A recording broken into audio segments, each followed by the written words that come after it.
scoring goals for their number 9, right? What's that? 9 goals in 10. My apologies. 10 goals in 6 matches. Showing that the Premier League is a farmers league, really, right? Bush League, nothing to worry about. Back-to-back hat-tricks. Yeah. But the problem seems to be, for them now, definitely in the defense. St. Maximan, we'll bring it back there, Stefan, you know, get ready to injure them. Yeah. He's done. You get It's over. It's over. Mark can squeeze it in. Damage when though. Yeah. Another match, irreparable. Yeah.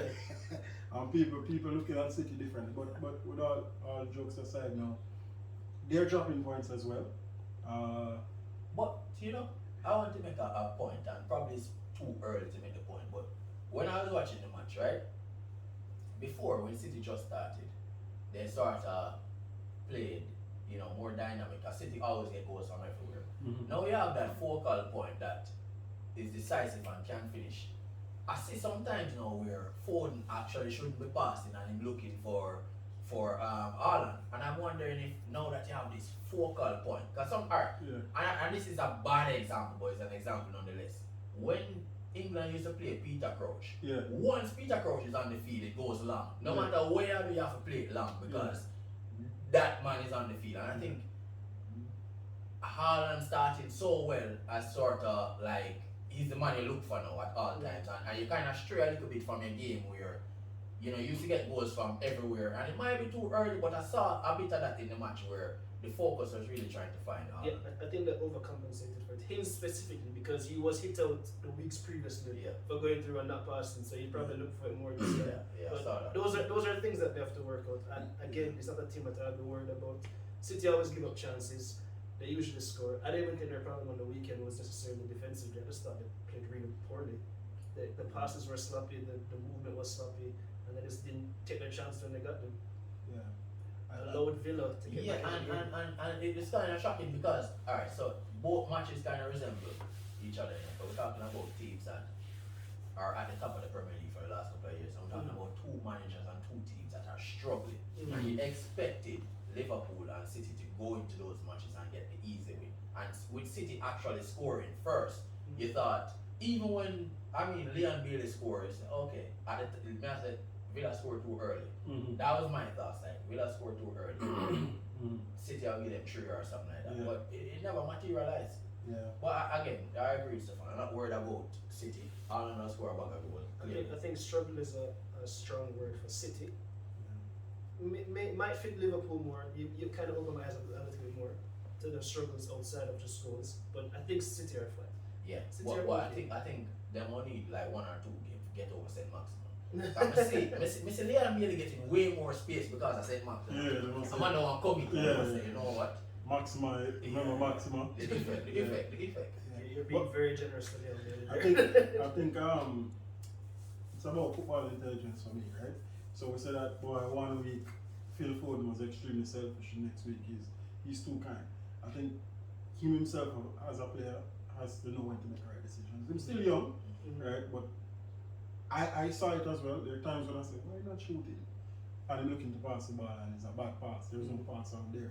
So for City's sake, you hope that he'll be he'll make the right decisions. One thing though, I make one statement that we don't touch on enough, I think, as people we know, but we probably don't talk about it enough. Bernardo Silva and how important it has been for Man City to keep that player. Yeah, we talk about Kevin De Bruyne and Harvey Erling Haaland. Actually, we're Bernardo Silva. Bernardo Silva and City keeping him was probably, I know we don't get into the transfer yet, I will probably get there soon. It was probably one of the best pieces of business for them to actually I'm keep actually that worried player. about him, see? He's a player that I have in my fantasy team, see? And I noticed when it was very close to the move, he started to play regular. Like, I never started the season playing, you know? He actually come off of the bench in the first couple of matches, and then he started the last 3, window closed, and now me say it look like you want to give Maris some run because you have him in now. But again, you're right. On both sides of the ball, is a player that carries the ball well. He gets stuck into the tackle based on his size. He has good vision and he also pops up with goals and assists. So I think he's a fantastic player to keep. One thing I think we don't touch on, and I was watching with Villa, I thought Ole Watkins had an excellent game. I think as a player, I think he can do much more than Villa in terms of his strength and just how he can disrupt defenses. So I thought he had a really good game. I look at Gerrard and I still don't think Gerrard knows what he's doing. I think they were fortunate to get that goal. It was set up nicely. They have been left footing up. But I think Villa have real problems. I think Villa have a decent set of players. I mean, I say Coutinho is signed coming on with less than 50. I don't know what's going on at Villa. But I think in Ole Watkins, they have a really decent player. Yeah. Tyrone means that a decent game too, you know. Yeah. Yeah. Yeah, I mean Everton and Villa, but pretty much the same thing for me. Two teams, decent talent, poor management. Yeah. And they have some standout players. Watkins, I actually think Pickford had a really good. You touched on Pickford. I thought he had a really good game, and he had a really good season last year. Yeah. I've actually gone on record. My early prediction for the summer is that your sides will be looking at Pickford. Hope not. Yep. Trust me. I think they're saying And Spurs as well. And Spurs as well. Pickford, succinctly and perfectly. On his game, is unbeatable. Yeah. But then him just have a rush of blood to the head. A little bit more than a Jens Lehmann. A Jens Lehmann used to have a rush of blood to the head. You know? It's very but, German that way. but Pickford does sometimes it hard to deal. But a good goalkeeper. Yeah. If him decides say you're not gonna beat him today, he cannot beat. Yes. I think he's going to play himself into a move next year. And with the lack of strong goalkeepers on the market next year, I see a couple clubs that can get a goalkeeper. So you never know. World Cup coming too, so that's a good place to impress. And he usually does it for England. Hopefully them get a move to PSG, you know. Yeah, same. PSG are fine for goalkeepers, remember? Can loan him out. Buy him and then loan him, you know. Not to me though. Yeah, but two interesting perspective for I guess the title. We said the two title favorites, right? Say it was an ordinary weekend for them. Anchoring bias. Right. Let's take Liverpool on the title favourites for now. Let's put them right as up. We're not Let's saying. say anchoring by Yeah, man, take them out. We think them have things to sort out and. Oh, I think the league's done. City have won. So, That's a confirmation. There's a can't use confirmation, but Yeah. still have confirmed nothing There's really. still- Yeah. there's still- Yeah. See, well, you know, Arsenal would have something No, to stop say it. about it. Stop it. Yeah, I think it's a fair statement Yeah. at this point. Yeah. Arsenal have something to say about it, you know? You know, the league leaders. Yeah. But it's interesting to see what will happen, and it's interesting to see how both teams will, and managers will, how skillful they are to actually solve the issues, figure out the problems. One of the things that we heard Pep say, I think last year, when they won the league and they were going through a rough patch, was he came out and said, you know, there was a time he lost a match, he said, I think he lost to Leicester 5-2, and people was like, yeah man, City out of it.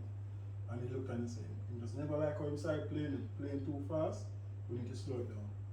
And then the whole false line and everything, kill everybody after that, right? So let's see what Klopp can do with the side, bring in Arthur, let's see what happens there, and let's see what and let's see what Pep does with the side. So give us your thoughts, give us your feedback. What do you think about what's happening at Liverpool? What do you think about Virgil? You know, how is he doing? You know, what do you think about the guys who couldn't stop St. Maximin at Man City? You know, what is The entire defense. The entire defense. There you go. So, what are you any at all concerned about Man City? You know, they have the same position as Stefan. They'll be fine. They'll concede a few goals, but they'll outscore everybody.